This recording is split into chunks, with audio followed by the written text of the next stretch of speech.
शिवपखा नमस्ते। आज राज संस्थाको पुनर्स्थापनाको सन्दर्भलाई लिएर छोटो भिडियो बनाउने कोसिस गर्दैछु। अहिले पूर्व राजा ज्ञानेन्द्र राज संस्था पुनर्स्थापना गर्नको लागि निकै सक्रिय भइरहेका छन्। उनलाई समर्थन गर्नको लागि राप्रपा नेपाल र राजावादी अभियन्ता दुर्गा प्रसाई जस्ता व्यक्तिहरू पनि सक्रिय रहेका छन्। नेपालको सन्दर्भलाई लिएर भन्नै पर्दा राज संस्थाको औचित्य, राज संस्थाको आवश्यकता समाप्त भइसकेको छ।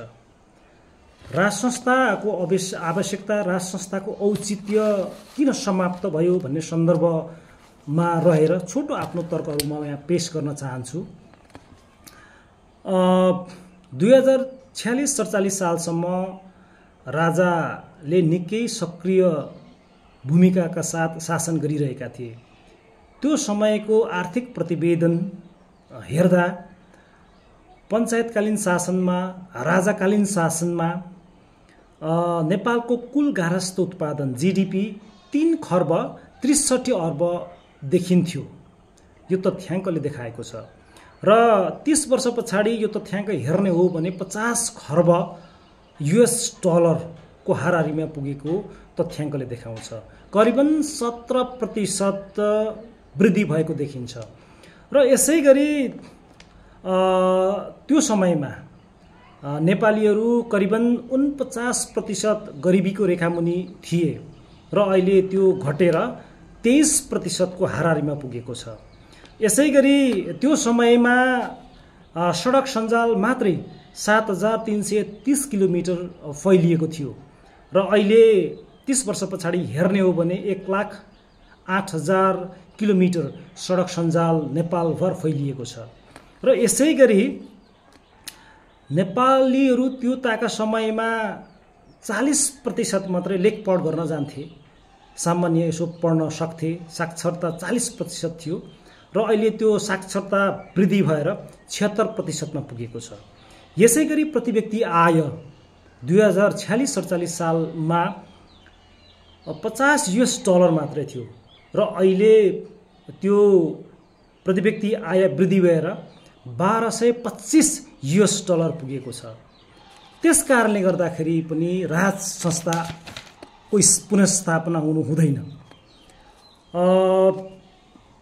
पृथ्वीनारायण शाहले 1825 मा ललितपुर, भक्तपुर र काठमाडौँमाथि विजय हासिल गरिसके पछाडि शाह वंशहरू नेपालको राजा भए। पृथ्वीनारायण शाह त्यो पछाडि नेपालको राजा भए।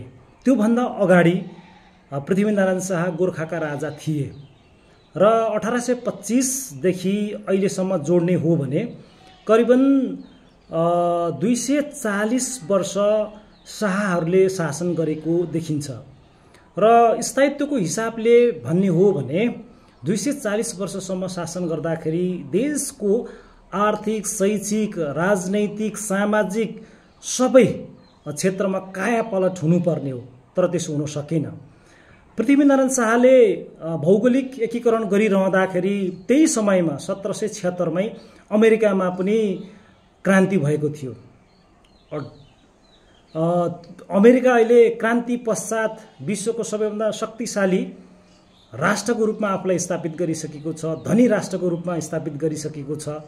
तर राजाहरूले शासन गर्दाखेरि त यो देशलाई सबैभन्दा कंगाल, गरिब राष्ट्र बनाएर छाडेको छ। त्यसकारणले गर्दाखेरि राज संस्थाको पुनर्स्थापना हुनु हुँदैन र पछिल्लो चरणमा अहिले देखिराखेको छु मैले कि राज संस्था पुनर्स्थापना गर्नको लागि राष्ट्रिय पञ्चायतका तत्कालीन अध्यक्ष नवराज सुवेदी जो 46 वर्षको हुनुहुन्छ, उहाँको नेतृत्वमा एउटा समिति बनाएको छ। त्यो समितिमा 11 सदस्य छन् र 11 सदस्य मध्ये केही नामुक व्यक्तित्वहरूले समितिमा नरहने भनेर घोषणा गरिसकेका छन् र ती आन्दोलन गर्ने राजावादीहरू नै आफू विमती छन्, विग्रह छन्। त्यसकारणले गर्दाखेरि उहाँहरूको आन्दोलन अब करिबन समाप्त हुन्छ भन्ने मलाई लाग्छ र त्यसकारणले गर्दाखेरि पनि राजाको पुनर्स्थापना हुन सक्दैन, जरुरी छैन, यसको आवश्यकता सकिएको छ। र साँच्चै भन्ने हो भने 1825 देखि 2065 सम्म जोड्ने हो भने नेपालमा करिबन 12 जना राजाहरूले शासन गरे। पृथ्वीनारायण शाह आफैले पनि 6 वर्ष शासन गरे र नेपालमा सबैभन्दा शासन गर्ने राजा चाहिँ त्रिभुवन थिए र उनले 43 वर्ष 31 दिन शासन गरेको तथ्याङ्क छ। र महेन्द्रलाई पनि मान्छेले गुणगान गरेको हामीले सुनेका छौँ, देखेका छौँ।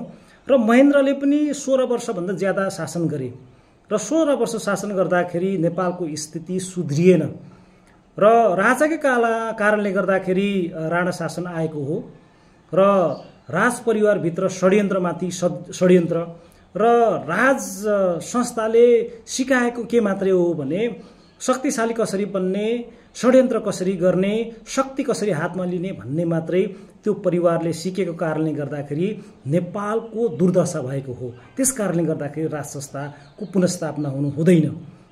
र अब म आग्रह गर्न चाहन्छु, गणतन्त्रको विकल्प राजतन्त्र होइन, गणतन्त्रको विकल्प गणतन्त्र नै हो।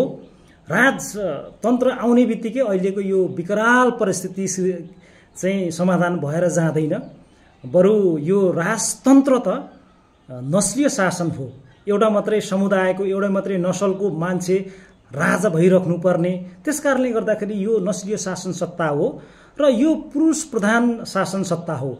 महिला कहिले पनि राजा हुने व्यवस्था छैन। त्यसकारणले गर्दाखेरि यसको औचित्य यो 21औं शताब्दीमा समाप्त भइसकेको छ।